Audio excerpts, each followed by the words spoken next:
Good afternoon, everyone. I really appreciate you making the drive.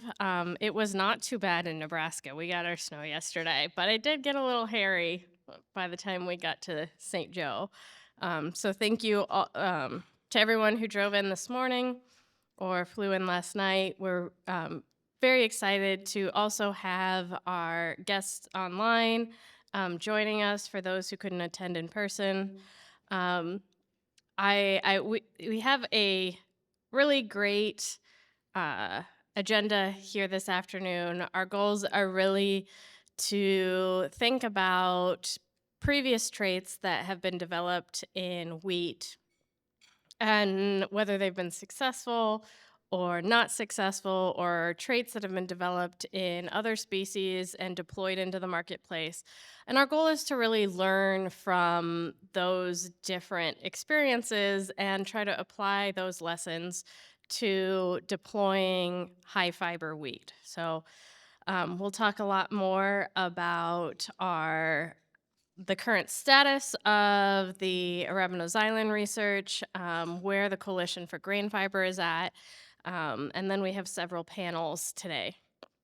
I do want to go ahead and just address the elephant in the room right now is that we have colleagues that we expected to be here today that cannot be here because they no longer have a job. And so that's been a really hard part of for our community these last few days. It's been a real struggle to determine who's still working with us, who is trying to find their next opportunity, and can we help those people. So it's been a pretty sad day for ag research in general, and I hope that we find ways to continue building on the research that we got started with some of our USDA ARS colleagues, and so that's going to be a lot of the discussions today, as well as I'm sure at the Wheat Quality Council meeting tomorrow. How do we continue on with what we've got?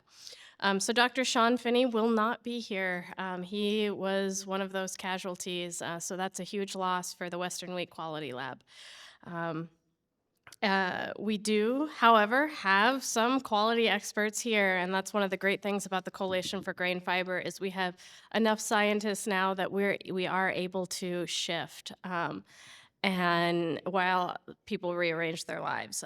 So that's how we're going to proceed today. We've made some changes in the agenda to address those absences, but I hope you will all join me in coming up with questions for the speakers that we have here, and I look forward to the discussions. And so with that, Dave Green, the Executive Vice President of the Wheat Quality Council, is our opening welcoming speaker.